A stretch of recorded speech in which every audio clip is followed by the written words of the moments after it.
कुछ जो विरोधी आवाजें हैं वो अपनी अपनी बात कह रही है। स्वामी प्रसाद मौर्य के बाद आज शिवपाल यादव जी ने भी एक बात कह दी। उन्होंने कह दिया कि कार सेवकों पर जो कार्रवाई हुई थी, जो गोलियां चली थी, वो तो कोर्ट ने कहा था यथास्थिति बनाए रखें। इस पर आप कुछ टिप्पणी करना चाहेंगे? 30 अक्टूबर 2 नवंबर 1990 वही अयोध्या है जहां पर निरीह राम भक्तों पर गोलियां चलाई गई। यहां तो एक बार नहीं, दो बार गोलियां चली और उस गोली से वो उन्होंने प्राण त्यागा जो राम नाम करते हुए यहां आए थे। ये चुनौती दी गई थी उनके मुखिया के द्वारा।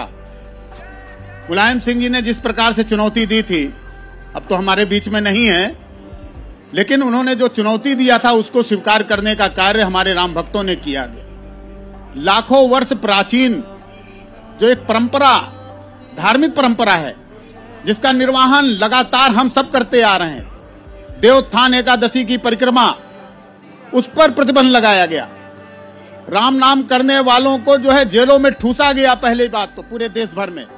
उसके बाद जो है अयोध्या आने वालों पर उस कारण से प्रतिबंध लगाया गया कि वो कार सेवा करने जा रहे हैं, जबकि यह कार सेवा तो थी अपनी जगह, लेकिन यहाँ पर जो आने वाले लोग थे वो आ रहे थे यहाँ पर परिक्रमा करने, और आपने गोलियां चलवाकर राजनीति की, और राजनीति करने का जो आपका इरादा था कि हमें तुष्टीकरण करना है, एक वर्ग विशेष का वोट प्राप्त करना है, और आज फिर आप जो है पुनः जो है इस प्रकार को दोहरा रहे हैं कि जो गोलियां चली वो संविधान के दायरे में चलाई गई। इसका मतलब है कि हमारे राम भक्तों के प्राण जो है सस्ते थे।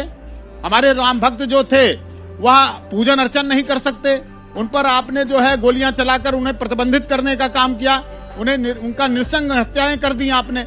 जैसे यहाँ पर अयोध्या में रक्त रंजित करने का जो सारा श्रेय है वह इस पार्टी पर है जिसके लोग आज बोल रहे हैं। लेकिन आज जिन्होंने भी अपने प्राणों की आहुति दी है कार सेवकों ने, उनके लिए खुशी का दिन है।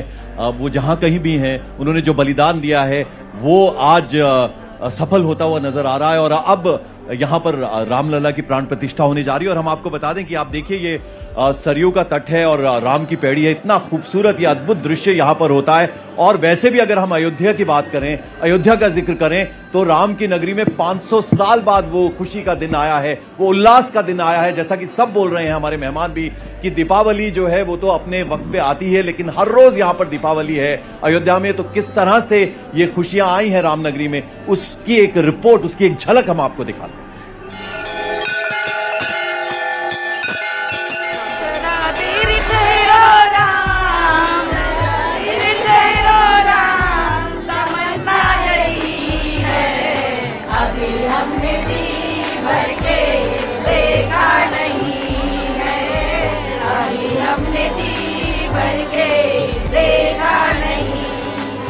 राम के गृह प्रवेश की अनोखी घड़ी के साक्षी बने राम भक्तों का मन उत्साह से झूम रहा है।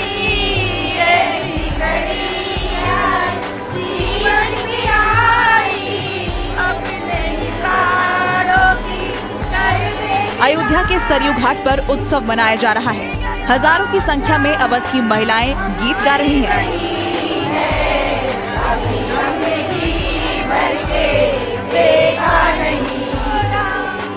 अवधि में इन गीतों को प्रथा से जोड़ा गया है। जब किसी की मनोकामनाएं पूरी होती हैं, तो ऐसी खुशी के मौके पर उत्सव मनाया जाता है।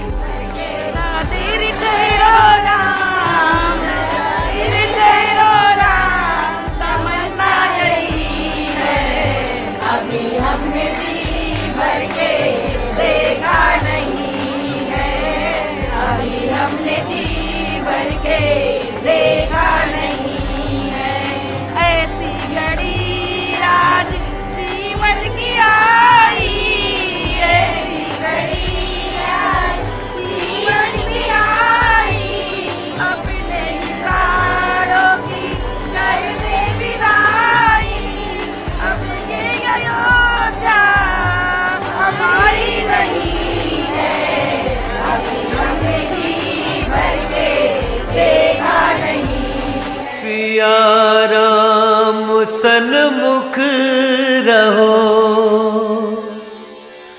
हाजिर रहो हनुमान। और अयोध्या के लिए इससे बड़ा उत्सव कुछ और हो ही नहीं सकता, जब खुद प्रभु श्री राम 500 सालों के बाद अपने निज निवास पर विराजमान होने जा रहे हैं। इसलिए अयोध्या के घाटों पर उत्सव मनाया जा रहा है। लाखों करोड़ों राम भक्तों के मन की कामना पूरी होने का उत्साह अनुष्ठान में शामिल हर सुहागिन महिला में साफ दिखाई दिया। अनुष्ठान में शामिल हर सुहागिन महिला में साफ दिखाई दिया। हर कोई उत्सव में शामिल होकर ऐतिहासिक क्षण का साक्षी बनने को उतावला नजर आया।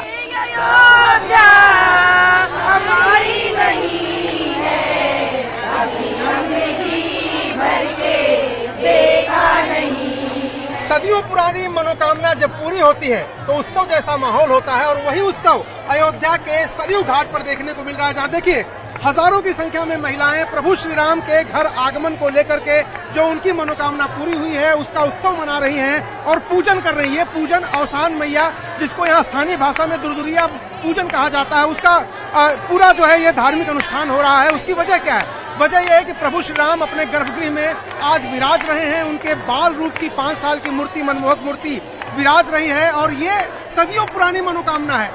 उनकी सास की मनोकामना जो आज पूरा हो रही है और उसकी पूजा हो रही है। आप देखिए सरयू घाट पर चारों तरफ जहां भी आपकी नजर जाएगी सुहागन महिलाएं ये पूजा कर रही हैं अपने अपने तरीके से। लाई है, गुड़ है, चना है, उसके साथ साथ देवी माँ की पूजा हो रही है। अब देखिए किस तरह से पूजा हो रही है। यहाँ पर दीप प्रज्वलित है बीच में, और जैसा कि मैं कह रहा था ये सुहागन महिलाएं हैं, वो देखिए इस तरह से लाई को लेकर के अपने आंचल में, ये देखिए आंचल में दिया जा रहा है और लेके पूजा करने। जरा बताइए इसका महत्व क्या है? हमारे ये दूर करने के लिए होता है, और जब यहाँ शिवरात्रि होता है तब ये होता है। मतलब जरूर किया जाता है। शादी होती है या फिर कोई बड़ा प्रोग्राम होता है तो उसके पहले ही दूरदुरिया का कार्यक्रम होता है। सुहागिनें स्त्री इसको करती है और सब कार्य अच्छे से सफल हो। ये बेहद खूबसूरत नजारा सरयू नदी के दोनों तरफ के तटों पर दिखा। अवध में इस अनुष्ठान को दुखदुरिया पूजा कहा जाता है, जो किसी भी बड़े आयोजन और अनुष्ठान से पहले इसलिए किया जाता है ताकि उस आयोजन में किसी तरह की बाधा या व्यवधान न आ सके। इसलिए प्रभु श्री राम के गृह प्रवेश से पहले अवध की हजारों सुहागन महिलाओं ने सरयू के तट पर गीत गाते हुए इस अनुष्ठान को पूरा किया।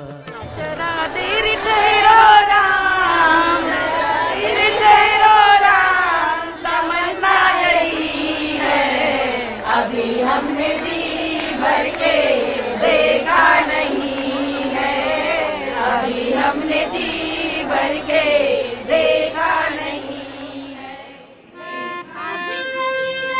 अवध सजाएंगे, आज पग पग पलक बिछाएंगे, आज सूखे हुए पेड़ फल जाएंगे।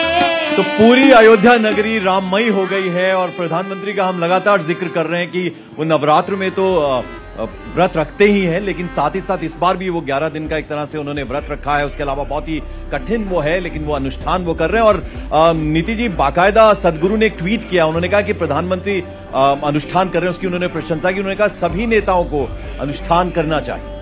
निश्चित रूप से न केवल नेताओं को, लेकिन 140 करोड़ भारत की जनता को, क्योंकि पंकज जी ये तो हमारा और आपका जरूर कुछ बहुत ही नेक प्रारब्ध है कि इन पलों के हम और आप साक्षी बन रहे हैं। इन पलों को जीने के लिए कितने लोगों ने बलिदान दिए, कितने कार सेवक सरयू के अंदर रक्त रंजित हो गए, कितने और हमारे पूर्वज 500 सदी से, ये केवल आजादी के बाद की लड़ाई नहीं है, ये 550 वर्ष की लंबी लड़ाई है उन मुगलों के खिलाफ, उन अंग्रेजों के खिलाफ, कि हम अपने अस्तित्व को ही स्थापित करने के लिए लड़ते रहे।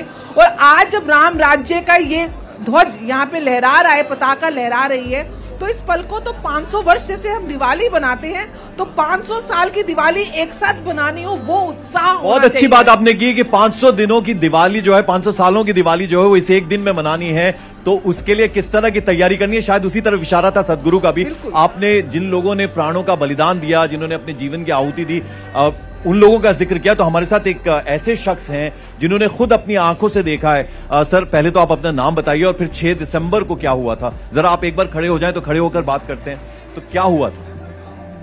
मैं झांसी से आया हूं, जयदेव पुरोहित मेरा नाम है, और 1990 में जिस समय कार सेवक दक्षिण से आ रहे थे तो झांसी वहां पर स्टॉपेज था, लाखों की तादाद में आ गए थे, और उनको भोजन पानी की व्यवस्था करने का, और कुछ लोग वहां से हथियार लाए थे एक्चुअली अपने साथ। उन्हें यहाँ की कल्पना नहीं थी कि यहाँ पर इतनी दुष्टता हो रही है।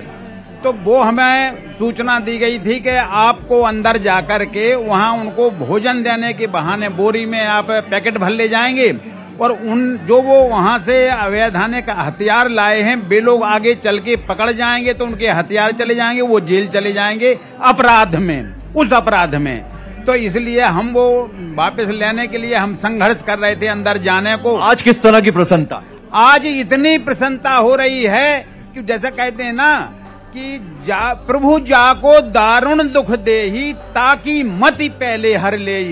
तो ये 140 करोड़ हिंदुस्तानियों को अवसर में आया है और मति किनकी कैसी है, जिनकी जैसी मति है उस हिसाब से आज काम कर रहे हैं। मोदी जी की मति ये बनाई है कि वो 11 दिन का अनुष्ठान कर रहे हैं, सब कुछ त्याग करके यम नियम संयम से जो है बैठ करके और वो उसकी आराधना कर रहे हैं भगवान राम के उस स्थापना की दिवस की। और कुछ लोग इस पर इस तरह के चरित्र अपने दिखा रहे हैं जो उनके पुरखे भी दिखाते आए वो भी दिखा रहे हैं। तो इस देश में भगवान राम माफ कर देते हैं, वो उनको भी अगर उनकी शरण में आ जाएंगे तो माफ। भगवान तो सबको माफ करते हैं, भगवान बहुत जल्दी सब पे प्रसन्न नहीं होते, बहुत जल्दी क्रोधित नहीं होते हैं, लेकिन उनकी मति तो उनकी गति बनाएगी निश्चित रूप से। हम युद्ध कभी नहीं हारे, हम युद्धों में कभी नहीं हारे, हम हारे हैं छल छंदों से और हर वक्त पराजय पाई है अपने घर के जयचंदों से। आचार्य वरुण जी, देखिए भगवान राम का जिक्र हो रहा है, रामलला का जिक्र हो रहा है, तो वो मूर्ति कैसी दिखेगी?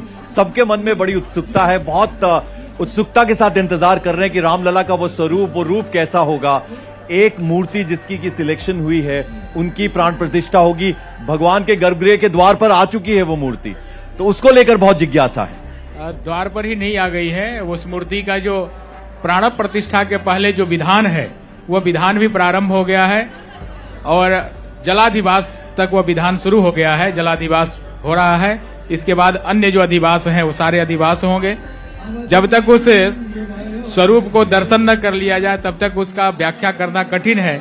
लेकिन इस अवसर पर जिस प्रकार की खबरें आ रही हैं आप सबके माध्यम से और ट्रस्ट जो सूचना संप्रेषित कर रही है कि भगवान के 5 वर्ष का बाल स्वरूप जैसा वो स्वरूप होगा, तो लगभग काकभूषुंडी जी महाराज जब उस बाल स्वरूप को देखते थे, जब भगवान श्री शंकर जी जो बिल्कुल आप नागेश्वर नाथ के गेट पर ही आप बैठे हैं, अयोध्या में 9 नाथ हैं, 9 शंकर जी प्रतिष्ठित हैं, तो नागेश्वर नाथ जी जो स्वरूप अपने मन में, जो महेश मन मानस हंसा, तो मैं रहीम खान खाना रस खान ने लगभग उस मूर्ति की जो मूर्ति बैठने जा रही उसकी परिकल्पना की थी, मैं उसी बात को दोहराऊंगा। खेलत खात फिरे अंगना पग पैजनी बाजत पीर कछोटी वाछ भी को रस खान बिलोकत भारत काम कलानीत कोटि कागे को भाग बड़ो सजनी हरि हाथ सोले गयो माखन रोटी धूल भरे अति शोभित श्याम जू कैसी बनी सिर सुंदर चोटी धूल भरे अति शोभित श्याम जू कैसी बनी सिर सुंदर चोटी। वह भगवान कैसे श्यामल है, नीलाम भुज श्यामल कोमलांगम, वह कोमलांग कांति जो उनके शरीर की मनोहर कांति है वह निखर कर वह छटा बाहर आ रही है। और जब पट खुलेगा, जब हमारे भारत के यशस्वी प्रधानमंत्री कमल पुष्प अर्पित करके, और ये सारे भक्त हमारे जो हैं सरकार को कमल पुष्प अर्पित करके उनको लाए हैं, तो अभी कोमलांगम भगवान जो नीलांबुज श्यामल है उनका जब दर्शन होगा तो अद्भुत होगा। अर्पित दास जी, आपसे थोड़ी देर पहले जब मैं बात कर रहा था तो आपने कहा था कि विरोधियों के बारे में आप कुछ कहना चाह रहे हैं। देखिए सब कुछ अच्छा हो रहा है, मंगल काज हो रहा है, 22 तारीख का पूरी दुनिया को इंतजार है। न्यूयॉर्क की बात करें, अमेरिका की बात करें, टाइम्स स्क्वायर में वहां भी लाइव प्रसारण की बात हो रही है, ब्रिटिश पार्लियामेंट का मैंने जिक्र किया, या न केवल अयोध्या में, न केवल हमारे देश में, हर मंदिर हर घर में उत्सव मनाया जा रहा है और बाहर दुनिया में उसके चर्चे हैं, दुनिया में भी ये सब कुछ हो रहा है। लेकिन फिर भी कुछ विरोधी स्वर हैं, उनको कुछ कहना चाह रहे थे। देखिए, हम लोग जिस राम की पौड़ी पर बैठे हैं, ये वही राम की पौड़ी है कि एक समय ये रक्त से रंजित हो गई। इस सरयू में रक्त की धारा बहती थी, पवित्र सरयू की धारा की जगह और आज देश के यशस्वी प्रधानमंत्री आदरणीय मोदी जी और उत्तर प्रदेश के यशस्वी मुख्यमंत्री आदरणीय योगी जी के कुशल नेतृत्व में इस अयोध्या का जो चहुमुखी विकास हुआ है और राम मंदिर अपने पूर्णता की ओर अग्रसर है। 22 जनवरी को भगवान राम गर्भगृह में बैठ रहे हैं। तो ये वही विपक्षी लोग हैं जिन्होंने कभी राम की अस्मियता पर सवाल उठाया था। ये वही विपक्ष के लोग हैं जिनने राम के नाम पर हलफनामा लगाया था। ये राम सेतु को काल्पनिक मानते थे।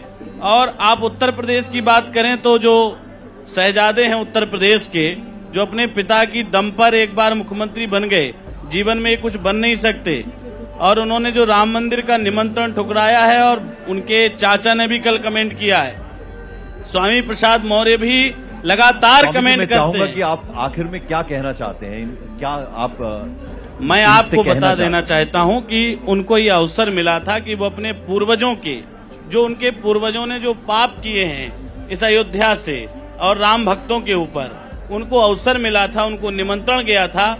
रघुनाथ जी ने उनके ऊपर कृपा की थी और उनको आना चाहिए था और इस सरयू में डुबकी लगा के रामलला के दर्शन करके अपने पापों का पश्चाताप करना चाहिए था, और वो नहीं आए हैं तो इसका खामियाजा उनको भुगतना पड़ेगा। बिल्कुल, और भगवान राम जो है वो सबको माफ कर देते हैं, जैसा कि आप सभी कह रहे हैं, और उनको सद्बुद्धि आए जो इस तरह की बातें करते हैं, विरोध की बात करते हैं। अब मैं चाहूंगा आखिर में हम इस प्रोग्राम का समापन करें। ये छोटे छोटे बच्चे जो हमारे साथ हैं, जिन्होंने शुरुआत की थी, हम चाहेंगे कि फिर आप कुछ हमारे लिए, हमारे दर्शकों के लिए कुछ कह दें। हरे ओम स्वस्ते न इंद्रो वृद्धस्रावाः स्वस्ते नः पूषा विश्ववेदाः स्वस्ते नस्तार्क्ष्यो आरिष्टाने में स्वस्ति नो बृहस्पतिर्दधातु।